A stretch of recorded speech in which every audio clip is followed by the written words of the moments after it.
जय स्वामीनारायण। श्री स्वामीनारायण गुरुकुल राजकोट संस्थान द्वारा आयोजित एसजीएस ऑनलाइन गुरुकुल में हूँ दिव्यांग गोस्वामी आप सब विद्यार्थी मित्रों स्वागत करूँ छूँ। वाणिज्य व्यवस्था और संचालन विषय में चेप्टर नंबर 4 व्यवस्था तंत्र की बात कर रही है। त्यारे हवे टॉपिक नंबर 8 के जे विकेन्द्रीकरण आज आपणे अभ्यास करीशुं। शुं छे विकेन्द्रीकरण, बराबर है? तो विकेन्द्रीकरण विषे जोईए।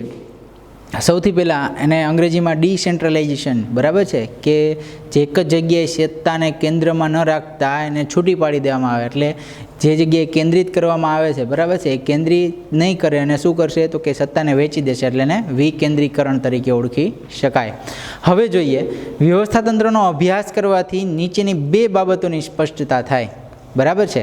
कोईपण व्यवस्थातंत्र जे छे ने एनो अभ्यास करो तो तमने बे वस्तुओं जोवा मळशे। कई वस्तु जोवा मळशे तो के आम जोईए तो के जो एकमनुं कद नानुं हशे, बराबर है, अने जे एकममां बधा निर्णयो ज्यारे एक ज जग्याएथी लेवामां आवशे, मतलब के उच्च सपाटीएथी, बराबर है, ज्यारे ए बधा निर्णयो लेवामां आवता होय अने सत्ता बधी उच्च सपाटीए राखवामां आवे त्यां केन्द्रीकरण है एवं कही शकाय, बराबर है। जो पहली बाबत में शू कहे छे, केटलाक धंधाकीय एकमो एवा होय छे के जेमां मात्र उच्च सपाटीए ज सत्ता केन्द्रित थयेली होय अने उच्च सपाटी द्वारा ज मोटा भागना निर्णय लेवाय। त्यार पछी तो कि केटलीक धंधाकीय एकम एवो होय के जेमां काम करता कर्मचारीओने अमुक निर्णय लेवानी, मतलब के जे जग्याए जे कर्मचारीने मूकेला छे ए कामगीरी माटेना निर्णय लेवानी एने छूट आपी देवामां आवे छे अने आ कार्यना संदर्भमां जे निर्णय लेवानी एने स्वतंत्रता मळी जाय छे। एकमां शुं हतुं तो कि एक ज जग्याएथी बधा निर्णय लेवाता हता, बीजामां शुं छे तो कि एने एना जे कार्यने अनुलक्षीने जेटला निर्णय लेवाना छे एटला बधा निर्णय एने लेवानी छूट आपी दे छे। तो आगळ वधीए। एना ख्याल मुजब एम कहे छे कि विकेन्द्रीकरणनो ख्याल ए शुं छे तो कि सत्ता अने जवाबदारी साथे संकळायेलो छे। सत्ता अने जवाबदारी साथे केवी रीते तो कि विकेन्द्रीकरण शू करवानुं छे तो कि भाई जे उपरी अधिकारीओ पासे सत्ता जे छे ए सत्ताने थोड़ी थोड़ी नीचे जेना ताबेदारो जे छे एने सोंपी देवानी वात करे छे, એટલે સત્તા અને જવાબદારી સાથે સંકળાયેલો છે। આગળ વધીએ। સંચાલકોએ સત્તાને શું કરવો છે કે કેન્દ્રિત રાખવી કે વિકેન્દ્રિત રાખવી એ પોતે જાતે નક્કી કરે છે, બરાબર છે। સંચાલકોને બધી કામગીરી બધી સત્તા પોતાના જ હાથમાં રાખવી છે તો કેન્દ્રિત રાખશે। એને એમ થશે કે કામગીરીને સારી કરાવી છે તો એ પોતાની સત્તામાંથી અમુક સત્તા જે તેને એના તાબેદારોને આપી દે છે। આગળ વધીએ। એકમના સંદર્ભે आ नक्की करती वखते नानू कद होय, जो खास आवुं थशे कि भाई जो एकमनुं कद नानुं हशे तो बधी सत्ता कोनी पासे राखशे? उच्च संचालक पासे, बराबर है, एना मालिक पासे राखशे। ए सत्तानुं विकेन्द्रीकरण मतलब के सत्ता सोंपवानी त्यां जरूर रहती नथी। शुं काम तो कि उपरी कर्मचारी अथवा तो उपरी अधिकारी अथवा तो के मालिक जे छे ए बधी कामगीरीओ उपर निरीक्षण राखी शके छे अने जो एकम मोटुं थई जशे तो एकलो व्यक्ति बधी कामगीरी पर ध्यान राखी सकतो नथी। त्यारे शुं थाय तो कि एकमनुं कद जेम मोटुं थतुं जशे एम केन्द्रीकरणनो ख्याल जे छे ए लागू पड़शे नहीं, तो एने पोतानी सत्तामांथी बीजाने सत्ता आपवी पड़शे। तो जेम एकम मोटुं थतुं जशे एम तमारे विकेन्द्रीकरण करतुं जवुं पड़शे, मतलब कि तमारी सत्तामांथी थोड़ी सत्ता बीजाने आपवी पड़शे जेने कारणे तमारी कामगीरीओ खूब ज सरळ थई जाय। आगळ वधीए। एना अर्थमां जोईए विकेन्द्रीकरण शुं छे तो कि सौथी पहेલું છે उच्च सपाटीएथी निम्न सपाटी तरफ क्रमशः रीते ज्यारे सत्तानी सोंपणीना व्यवस्थित प्रयत्न, जोजो उच्च सपाटीएथी निम्न सपाटी तरफ सत्ता सोंपणीनो व्यवस्थित प्रयत्न केवी रीते तो कि ऊपर जे जनरल मैनेजर हतो, जनरल मैनेजर एनी सत्तामांथी शुं आपशे तो कि अमुक सत्ता एना विभागीय अधिकारीओने जे प्रमाणेनी जे ते विभागनी सत्ता आपी देशे। पछी विभागीय अधिकारी जे छे उत्पादन विभाग होय तो एना सुपरवाइजरने एनी जे कामगीरी करवानी छे एनी नीचे ए कामगीरी माटेनी संपूर्ण सत्ता आपी देशे। तो अहींया शुं कर्युं छे तो कि आ जे विकेन्द्रीकरणनी कामगीरी जे छे ए विकेन्द्रीकरणनी कामगीरी माटे सत्ता उपरथी नीचे तरफ क्रमशः गोठववामां आवशे अने एनो जे व्यवस्थित प्रयत्न शुं काम कीधुं छे तो कि एटला माटे कीधुं छे कि जे प्रमाणेनी कामगीरी छे ने ए कामगीरी माटेना निष्णातोने अथवा तो जे ते कर्मचारीओने रोकी अने कामगीरी कराववानी छे, એટલે એને સત્તા અને જવાબદારીની સોંપણી કરવાની અને એના માટેનો જે આ વ્યવસ્થિત પ્રયત્ન, બરાબર છે, જે પ્રમાણે કામગીરી એટલા એના નિષ્ણાત અને એના એટલા હોદ્દા એ પ્રમાણે એની એની જવાબદારીઓ નક્કી થાય અને એ મુજબ એની જો કામગીરી કરવામાં આવશે તો તમે જે નક્કી કર્યું છે એ મુજબ કામગીરી થશે. એટલે એને શું કીધું છે તો કે સત્તા અને જવાબદારી સોંપણીના જે વ્યવસ્થિત પ્રયત્ન જે છે, બરાબર છે, કે આ સત્તાની સોંપણી જે કરવામાં આવી એ વ્યવસ્થિત રીતે, જો અહીંયા ક્યાંય એવું ન થવું જોઈએ કે ભાઈ જે તે કામગીરી કરવા માટેની જે તે વ્યક્તિઓને સત્તા આપી છે એ વધારે પડતી આપી દીધી હોય.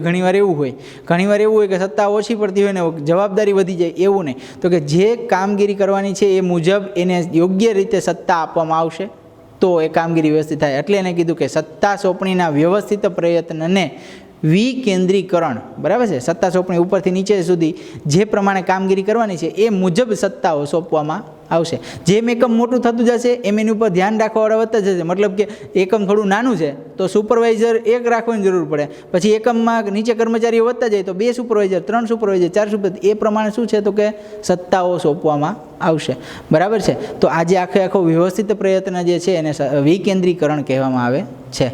આગળ વધીએ, એની વ્યાખ્યા શું કહે છે તો કે હેનરી ફેવેલના મત મુજબ એમ કહે છે કે તાબેદારોને સત્તા સોંપણી કરી કાર્ય વિભાજન કરી નિર્ણય પ્રક્રિયામાં સામેલ કરવા. જો તાબેદારોને શું કરવાનું છે? સત્તા સોંપણી કરવાની છે. તાબેદારોને સત્તા સોંપણી કરી, જનરલ મેનેજરે એને એમાંથી સત્તા જે તે વિભાગીય અધિકારીઓને આપી, વિભાગીય અધિકારીઓ એના તાબેદારને આપશે. અને તો કે સત્તાની સોંપણી કરી અને એનું કાર્ય વિભાજન કર્યું. સત્તા સોંપણી શું કર્યું તો કે ઉત્પાદન અધિકારીને ઉત્પાદન માટેની કામગીરી સોંપી દીધી. તો એનું કાર્ય વિભાજન કેવી રીતે થઈ ગયું તો કે ઉત્પાદન માટેનો નિષ્ણાત, પછી વેચાણ માટેના, હિસાબી માટેના, ખરીદી માટેના, આ અલગ અલગ જાતના નિષ્ણાતોને અલગ અલગ કામગીરી સોંપી દીધી, બરાબર છે. એટલે કાર્ય વિભાજન થઈ ગયું અને એને નિર્ણય પ્રક્રિયામાં સામેલ કર્યા. કેવી રીતે તો કે ભાઈ ઉપર એક જ વ્યક્તિ જો આ બધું ધ્યાન રાખતો હોય, બધી કામગીરી સંભાળતો હોય તો બધી કામગીરી ઘણીવાર હિસાબી ન આવડે, ઘણીવાર એવું હોય વેચાણ માટેની એને આવડત ન હોય, ઘણીવાર એવું હોય ખરીદ માટેની આવડત ન હોય. તો એવું ન થાય એટલા માટે તો કે આવા જે નિષ્ણાતો રાખ્યા એટલે એને નિર્ણય પ્રક્રિયામાં સામેલ કરવાની વાત કરી ને કે ભાઈ નિર્ણય પ્રક્રિયા શું છે તો કે એ જે કર્મચારીઓ જે તમે રાખ્યા છે એ અધિકારીઓ નિમણૂક કરી છે, જે કાર્યનું વિભાજન કર્યું છે એ જે તે કામના નિષ્ણાત વ્યક્તિઓ છે. અને જે તે કામના નિષ્ણાત વ્યક્તિઓ છે એટલે એના દ્વારા જે કામગીરી થાય છે એ નિષ્ણાત કામગીરી થશે. અને બીજી શું કીધું છે તો કે એના દ્વારા એ લોકો શું કરી શકે છે તો કે તમે જે તમારું એકમ જે છે એને સારું કેમ ચલાવવું એના માટેના નિર્ણય પ્રક્રિયામાં એ લોકો પણ સહભાગીદાર થશે. શું કામ તો કે એને તમે જે તે કામગીરી માટેની સત્તા સોંપી છે તો એને એની જે આવડત જે છે એના આધારે એ કામગીરી કરશે. તો કે તાબેદારને તમે જે સત્તા સોંપી છે અને એના દ્વારા તમે જે શું કર્યું છે કાર્ય વિભાજન કર્યું, અને કાર્ય વિભાજન કર્યા પછી એ લોકોને એની નિર્ણય પ્રક્રિયા તમે જે એકમમાં નિર્ણય લેવાના છો એમાં એને શું કરો છો? સામેલ કરો છો. તો આ આખી પ્રક્રિયા સત્તા સોંપી, સત્તા સોંપ્યા પછી તો કે બધાનું શું કરી દીધું? સત્તા સોંપણી કરી, કાર્યનું વિભાજન કરી દીધું. કાર્યનું વિભાજન થઈ ગયું એટલે એ કાર્યના આધારે એ લોકો પાસેથી તો કે જે પ્રમાણે કામગીરી કરવાની છે, જેમાં કાંઈ ફેરફાર કરવાની છે એની પાસેથી એવા મંતવ્ય લીધા. એટલે એને નિર્ણય પ્રક્રિયામાં શું કર્યા? એને સામેલ કર્યા. એટલે એને શું કર્યું કહેવાય તો કે વિકેન્દ્રીકરણ. આખું તાબેદારને સત્તા સોંપણી કરી, કાર્યનું વિભાજન કરી અને નિર્ણય પ્રક્રિયામાં સામેલ કરવાની આખી પ્રક્રિયા જે છે એને વિકેન્દ્રીકરણ કર્યું કહેવાય. આગળ વધીએ. આમ વહીવટની જે સપાટીએ કાર્ય કરવાનું છે તે સપાટીના કર્મચારીને નિર્ણય લેવાની સત્તા આપી દેવી. જો વહીવટની જે મતલબ કે જે પ્રમાણે એક પછી એક હોદ્દાઓ સોંપી દીધા છે એ મુજબ જે કામગીરી કરવાની છે. હવે વેચાણ અધિકારી છે એ વેચાણ અધિકારીને કેવી રીતે વેચાણ કરવું, એના વિજ્ઞાપન કેવી રીતે કરવા, મતલબ કે જાહેરાતો કેવી રીતે કરવી, એની સંપૂર્ણ સત્તા એની પાસે હોય, બરાબર છે. તો આ શું છે તો કે એના માટેના નિર્ણયો લેવાની સત્તા એ લોકોને આપી દે છે, બરાબર છે. એટલે એને ટૂંકમાં કે આ સપાટીના કર્મચારીઓને જે સપાટીને વહીવટી, બરાબર છે, કે જે કર્મચારીને લગતી બાબત છે, જે તે કામગીરીને લગતી બાબત છે એ કર્મચારીઓ પોતે જ નિર્ણય લઈ શકે છે, બરાબર છે. આગળ વધીએ. મહત્વ, શું કામ વિકેન્દ્રીકરણ કરવું જોઈએ, બરાબર છે. તો કે આમ જોઈએ ને તો કે જો તમે વિકેન્દ્રીકરણ કરશો તો એકમ સફળ થઈ શકશે. શું કામ તો કે એકલો કર્મચારી બધું ધ્યાન રાખી શકે નહીં, અને બધુંનું ધ્યાન રાખી શકે એટલે શું થાય તો કે એને પોતાની જવાબદારીઓમાંથી થોડી જવાબદારી વહેંચવી પડશે અને બીજાને જ આપવી પડશે. ને એ જવાબદારી વહેંચશે એટલે એની સાથે સાથે તમારે શું આપવી પડશે? સત્તા આપવી પડશે. તો કેન્દ્રીકરણમાં આપ ખુદશાહી આવી જાય. ઘણીવાર એમ થાય કે ભાઈ હું જે કરું એ જ સાચું. ઉપરી અધિકારી હોય, ઉપરી કર્મચારી હોય અથવા તો એમ કે જે માલિક હોય એ એમ કે ભાઈ હું જેમ કહું એમ જ સાચું, બરાબર છે. સંચાલક કહે કે અમે જેમ કહીએ એમ સાચું. શું કામ? તો કે આપ ખુદ શાહી આવી જાય કે ભાઈ અમે જે કામગીરી કરીએ છીએ એ સારામાં સારી રીતે કરીએ છીએ. એટલે એને થોડુંક એવું થશે કે અમારા સિવાય કોઈ વ્યવસ્થિત કામગીરી કરી શકે નહીં. પણ જો પોતાની સત્તામાંથી બીજાને અમુક સત્તા સોંપી દેશે અને એને કામગીરી માટેની છૂટ આપી દેશે, સ્વતંત્રતા આપી દેશે, તો એ જે નિષ્ણાત વ્યક્તિ જે છે એ પોતાની રીતે જે પ્રમાણે એની આવડત જે છે એના આધારે એ કામગીરી કરીને આપે છે. અવૈજ્ઞાનિક નિર્ણય કેવી રીતે? તો કે જે કામગીરી માટે યોગ્ય નિર્ણય લેવો જોઈએ ને એ એનો નિષ્ણાત વ્યક્તિ હશે ને તો લઈ શકશે. બરાબર છે. અને જો કેન્દ્રિત સત્તા હોય તો એ જે અધિકારી હોય, બરાબર છે, ઉપરી કર્મચારી અથવા તો શું કે માલિક જે હોય એ માલિક દ્વારા જે નિર્ણય લેવામાં આવ્યો છે એ નિર્ણય ઘણીવાર અવૈજ્ઞાનિક હોય, મતલબ કે એને અયોગ્ય હોય. જે કામગીરી માટે નિર્ણય લેવાનો છે એ અયોગ્ય, તો ત્યારે શું થાય છે? તો કે આવા નિર્ણય ખોટા લેવાઈ જાય. પછી તો કે અસહકાર. ઘણીવાર એવું હોય કે જો કેન્દ્રીકરણ કરવામાં આવે, બરાબર છે, તો અસહકારનો પ્રશ્ન ઊભો થાય કે ભાઈ જે તે માલિકી એમ જ કરી રાખવાનું રહેશે, જે તે આવડત ધરાવતો કર્મચારી હશે એ એવી રીતે કરી શકશે, પોતાની રીતે કામગીરી કરી શકતો નથી. અને વિશિષ્ટીકરણનો અભાવ. શું કામ? તો કે ઉપરી અધિકારીએ જે કીધું એ પ્રમાણે જ કરવું પડશે, એટલે અહીંયા વિશિષ્ટીકરણ નથી આવતું. શું કામ? તો કે જેની પાસે આવડત છે, જે નિષ્ણાત વ્યક્તિ છે એ નહીં, એ જે નક્કી કર્યું એ પોતાની રીતે કામગીરી કરી શકતો નથી. અને વધુ પડતા કાર્યભાર જેવી, જો ઘણીવાર એવું થાય કે ઉપરી અધિકારી દ્વારા બધા જ કામગીરી સંભાળવામાં આવતી હોય તો એને ખૂબ જ કાર્યભાર વધી જાય છે. અને આમ જોઈએ તો કેન્દ્રીકરણની ઘણી બધી મર્યાદાઓ આવી જાય. બરાબર, આપ ખુદશાહી છે, અવૈજ્ઞાનિક નિર્ણય એટલે ઘણીવાર ખોટા નિર્ણય જે યોગ્ય ન હોય એવા, અસહકાર, એના નીચેના તાબેદારો ઘણીવાર સહકારપૂર્વક એને સપોર્ટ કરીને કામગીરી ન કરી શકે. વિશિષ્ટીકરણ કે ભાઈ જે કર્મચારીઓ તમારે જેવા જોઈએ છે, જેવી કુશળતાવાળા જોઈએ છે એનો લાભ તમે ન લઈ શકો. બરાબર છે. અને વધુ પડતો કાર્યભાર, આ બધા એના શું છે? કેન્દ્રીકરણની મર્યાદા. એને કારણે આની જે વિકેન્દ્રીકરણ જે છે એની જરૂરિયાત ઊભી થઈ. તો વિકેન્દ્રીકરણની જરૂરિયાતમાં જોઈએ, સૌથી પહેલું છે ત્વરિત નિર્ણય. જો તાબેદારો જે છે ને એને સત્તાની સોંપણી કરી દીધી. માની લ્યો કે સેલ્સમેન જે છે એને સેલિંગ કરવા માટેની સંપૂર્ણ સત્તા અને જવાબદારી આપી દીધી. માની લ્યો નક્કી કર્યું કે એને એક દિવસના 1000 નંગ વસ્તુઓ વેચવાનો ઓર્ડર આપી દીધો, કે ભાઈ વેચાણ અધિકારીએ એને એક સેલ્સમેનને 1000 નંગ વેચવાનો ઓર્ડર આપી દીધો. કેમ વેચવું, કેવી રીતે વેચવું એ સેલ્સમેન નક્કી કરશે. એટલે તો કે એને એ જોવાની જવાબદારી શું છે? તો કે એને 1000 નંગ વેચી દીધા કે નહીં, એ કેમ વેચવાનું, કેવી રીતે વેચવા એ સેલ્સમેને નક્કી કરવાનું. તો એ એની જવાબદારી ને સત્તા છે. બરાબર છે. કેવી રીતે વેચવાય, તો સેલ્સમેનને જે પ્રમાણે ઈચ્છા થશે પોતાની રીતે જેવી રીતે વેચવા હશે એવી રીતે વેચી શકશે.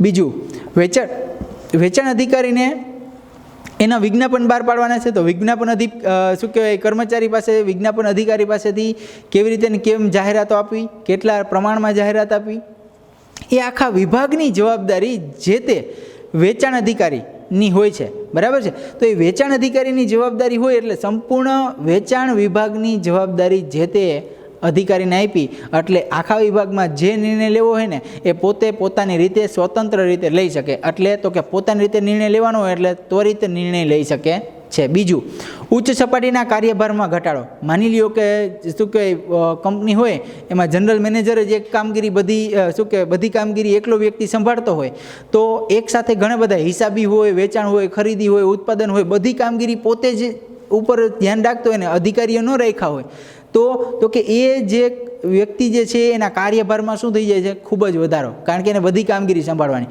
તો આવો કાર્યભારમાં વધારો ન થાય એના માટે તો કે એના તાબેદારોને સત્તાની સોંપણી કરી દીધી. બરાબર છે. સત્તાની સોંપણી કરી દીધી તો કે ભાઈ એના વિભાગના અલગ અલગ વિભાગ પાડી દીધા. અલગ અલગ વિભાગમાં એને શું કરી દીધું? તો કે ઉત્પાદન વિભાગ હોય, ખરીદ વિભાગ હોય, વેચાણ વિભાગ હોય, એના સત્તા સોંપી દીધી. હજી એનાથી આગળ વધીએ તો કે એના જે પેટા વિભાગ હોય એના માટેના જે તે કર્મચારીઓ નિમી અને એની જવાબદારી જે તે કર્મચારીઓને સોંપી દે. એટલે તો કે ઉપર જે કર્મચારીઓ, ઉપર જે અધિકારીઓ જે છે એ અધિકારીઓનો કાર્યભાર શું થઈ જાય છે? ઘટી જાય. ત્રીજું છે અભિપ્રેરણમાં વધારો. જે પ્રમાણે સત્તા અને જવાબદારી સોંપાશે એટલે કર્મચારી પોતાની રીતે અભિપ્રેરિત થશે, પ્રોત્સાહિત થશે. શું કામ? તો કે જે કામગીરી કરવા માટેના એને સ્વતંત્ર નિર્ણય લેવાની સત્તા આપી દેવામાં આવે એને કારણે જો એ વ્યક્તિ સફળ થાય, અને સફળ થાય તો પોતાની રીતે આંતરિક પ્રેરણા અનુભવે છે. મતલબ શું છે? તો કે જે કામગીરી પૂર્ણ કરવા માટે સેલ્સમેનને કીધું કે 1000 નંગ વેચવાના છે અને એ 1000 નંગ સારામાં સારી રીતે એને શું કહેવાય નક્કી કર્યું, એક દિવસમાં વેચી નાખ્યા, તો એ જે નિર્ણય લેવાની એને સત્તા આપી દીધી ને, એટલે એ કર્મચારી પ્રોત્સાહિત થઈ અને વધુને વધુ કામગીરી કરવા માટે આગળ વધે છે અથવા તો પ્રોત્સાહિત થાય છે. એટલે એને શું કીધું છે તો કે જો તમે સત્તાને જવાબદારી વેચી દેશો, જેને જવાબદારી આપી દીધી અને જવાબદારીને પૂર્ણ કરવા માટે તમે એને સત્તા આપી દીધી, એટલે પોતાની રીતે નિર્ણય લઈ શકે છે અને પોતાની રીતે કામગીરી કરી શકે. ને જો એ કામગીરીમાં સફળ થયો એટલે એને આંતરિક પ્રેરણા મળે છે. અને આ આંતરિક પ્રેરણાને કારણે એવું કહી શકાય કે એના અભિપ્રેરણમાં શું થાય છે, વધારો થાય છે. બરાબર છે. ચોથો મુદ્દો છે સંચાલકીય પ્રતિભાનો વિકાસ. માની લ્યો કે કોઈ ઉત્પાદનની કામગીરી છે ને એમાં સુપરવાઇઝરને એની નીચે 50 જણાની કામગીરી સોંપી દીધી કે ભાઈ 50 જણાને તારે સંભાળવાના છે. એ 50 જણા પાસેથી એને સારામાં સારી રીતે કામ લીધું, એને એ 50 જણાને જેવી રીતે કામ કરાવવું છે એના માટેની સ્વતંત્રતા મળી ગઈ, એને 50 જણા ઉપરની સત્તા મળી ગઈ. તો કે એ વ્યક્તિ દ્વારા જે કામગીરી કરાવી અને એ જે કામગીરી સારામાં સારી રીતે ઓછામાં ઓછા સમયમાં અને સફળતાપૂર્વક પાર પાડી દીધી, તો એ જે સુપરવાઇઝર જે છે એની જે સંચાલન કરવાની પ્રતિભા, એની સંચાલન કરવાની આવડત જે છે એનો વિકાસ કરી શકાય. બરાબર છે કે ભાઈ તમે સત્તા સોંપી દો છો તો એને એ જવાબદારી સોંપી દીધી અને એ જવાબદારીના આધારે એને સંચાલન કરતા આવડશે અને એ સંચાલન કરવાની આવડતમાં વધારો થાય એટલે એમ કહી શકાય કે વિકેન્દ્રીકરણને કારણે જે સંચાલન કરવાની પ્રતિભાનો વિકાસ કરી શકાય છે. બરાબર છે. ત્યાર પછી પાંચમો મુદ્દો અસરકારક અંકુશ. ખાસ આ ખૂબ જ અગત્યનું છે. કેવી રીતે? તો કે કોઈ પણ જે આખું માળખું રચવામાં આવે, જો ઉપર જ શું કહેવાય સત્તા રાખવામાં આવશે તો બધું ધ્યાન એને જ રાખવું પડશે, એટલે ધ્યાન રાખવાની સાથે સાથે અંકુશ એ જ રાખશે. પણ જેમ સત્તા સોંપવામાં આવશે એમ જે તાબેદાર જે છે એનું ધ્યાન એનો ઉપરી અધિકારી, પાછો તાબેદાર એનો ઉપરી અધિકારી, પાછો તાબેદાર એનો ઉપરી અધિકારી, જે પ્રમાણે ઉપર નીચે જે સત્તાનું જે સોંપણી કરવામાં આવી છે એ પ્રમાણે જેનો ઉપરી અધિકારી હશે એ એનું ધ્યાન રાખશે. માટે વિકેન્દ્રીકરણનો એક ફાયદો તો કે સારામાં સારી રીતે એમાં અંકુશ રાખી શકાય છે. મતલબ કે અસરકારક અંકુશ રાખવા માટે પણ વિકેન્દ્રીકરણ કરવું જરૂરી બની જાય છે. ત્યાર પછી છે છેલ્લો મુદ્દો સંવાદિતાનું સર્જન. અહીંયા શું થાય છે, જે કર્મચારી જે છે એને સત્તાને જવાબદારી સોંપી દીધી, સત્તાને જવાબદારી સોંપી દીધી એટલે કામ પૂર્ણ કરવાની જે જવાબદારી એની છે અને જો કામ પૂર્ણ નહીં થાય તો એને ઠપકો, મતલબ કે એ જે છે એને જવાબ પણ ઉત્તર પણ દેવાની એને જ ફરજ પડે છે. બરાબર છે. તો અહીંયા શું થાય છે તો કે અહીંયા કોઈની ઉપર ઢોળી નહીં શકે કે ભાઈ જે તે વ્યક્તિની શું કહેવાય ભૂલને કારણે અથવા આવી રીતના કારણે આવું થયું ને કામગીરી વ્યવસ્થિત ન થઈ, તો આવું ન થાય. તો જે કામગીરી જે વ્યક્તિને સોંપી એની જવાબદારી ઉદ્ભવે એટલે શું થાય તો કે જે તે વ્યક્તિ પોતાની જવાબદારીને ધ્યાનમાં રાખી અને સંપૂર્ણ કામગીરી કરે છે. એટલે પોતાની જવાબદારીના આધારે સંપૂર્ણ કામગીરી કરે એટલે બીજા કોઈ વ્યક્તિઓ સાથે સંઘર્ષ ઊભો થતો નથી. અને જ્યારે બીજા વ્યક્તિઓ સાથે સંઘર્ષ ઊભો નથી થતો એટલે એક સંવાદિતાપૂર્વક, બરાબર છે, એક સારું એવું સુચારું વાતાવરણ એકમમાં પ્રવર્તે. અને આ જે વાતાવરણ સુચારું વાતાવરણ પ્રવર્તે એટલા માટે એમ કહી શકાય કે એકમમાં સંવાદિતા ભરેલું સર્જન, સંવાદિતાનું સર્જન કરવા માટે વિકેન્દ્રીકરણ જરૂરી છે. ત્યાર પછી હવે વિકેન્દ્રીકરણ જે છે એની અમુક મર્યાદાઓ છે. બરાબર છે. અને આ મર્યાદાઓ જોઈએ તો કે એમ કહે છે કે જો ખૂબ નાનું એકમ હોય, બરાબર છે, આ ખૂબ નાનું એકમ હોય ને ત્યાં વિકેન્દ્રીકરણ થઈ શકતું નથી. શું કામ? તો કે ત્યાં અલગ અલગ કર્મચારી નથી રાખવા પડતા, અલગ અલગ કામગીરીના નિષ્ણાત નથી રાખવા પડતા. બરાબર છે. ત્યાર પછી તો કે ધંધાના રહસ્યોની જાળવણી કરવાની હોય, બરાબર છે, ત્યાં સત્તાનું વિકેન્દ્રીકરણ ન થઈ શકે. શું કામ? તો કે રહસ્યો બધાની વચ્ચે જે છે એ જળવાઈ રહે નહીં. પછી તો કે અહીંયા જે રહસ્યની જાળવણી ચુસ્તપણે રીતે થવી જોઈએ, રાખવી જોઈએ, તેવા સંજોગોમાં વિકેન્દ્રીકરણ અપનાવી શકાતું નથી. અને સૌથી છેલ્લું છે કેટલીક વાર સમાન નીતિના અમલના અભાવ અને સંકલનના અભાવને કારણે, બરાબર છે, વિકેન્દ્રીકરણ થઈ શકતું નથી. મતલબ શું કહે છે તો કે ઘણા એકમ એવા હોય કે એમાં અમુક પ્રકારની કામગીરીઓ જે છે એમાં અમુક શું કહેવાય જે સત્તા અને જવાબદારી અલગ અલગ ન કરી શકાતા હોય, બરાબર છે, અને જ્યાં બધે એક સમાન નીતિ ન વાપરી શકાતી કે અમુક કામમાં વિકેન્દ્રીકરણ અપનાવવું પડે ને અમુક કામમાં કેન્દ્રીકરણ અપનાવવું પડે, તો અહીંયા બધે એવું શક્ય ન બને. બરાબર છે. તો એક સમાન નીતિ જ્યારે આખા એકમમાં ન લાગુ પાડી શકાય, બરાબર છે, ત્યારે વિકેન્દ્રીકરણ શક્ય બનતું નથી. અને તો કે જે એકમમાં સંકલનનો અભાવ હોય, બરાબર છે, જ્યાં કામગીરીઓ એક જૂથ થઈને ન થતી હોય, જ્યાં બધી કામગીરીઓ એક સંકલિત અવસ્થામાં ન થતી હોય ત્યારે આ વિકેન્દ્રીકરણ શક્ય બનતું નથી. તો અહીંયા જે છે એ મર્યાદાઓ, નાના પાયાનું એકમ હોય ત્યાં પણ શક્ય નથી બનતું, ધંધાના રહસ્યો જાળવવાના હોય ત્યાં વિકેન્દ્રીકરણ શક્ય નથી, અને સમાન નીતિનો અમલ કે આખા એકમમાં એક જ નીતિથી કે ભાઈ વિકેન્દ્રીકરણ બધી કામગીરી માટે કે અલગ અલગ નિષ્ણાતો નક્કી કરવા, તો એવું જ્યારે બધી કામગીરી માટે અલગ અલગ નિષ્ણાતો નક્કી ન કરી શકાતા હોય એવા એકમમાં આ શક્ય નથી. અને જ્યાં કર્મચારીઓ વચ્ચે જે કામગીરીઓની વચ્ચે જે સંકલન ન હોય ત્યાં વિકેન્દ્રીકરણ શક્ય નથી. આમ વિદ્યાર્થી મિત્રો, આ ટોપિક અહીંયા પૂર્ણ થાય છે. નવા ટોપિક સાથે ફરીથી મળીશું. ત્યાં સુધી બધા વિદ્યાર્થી મિત્રોને જય સ્વામિનારાયણ.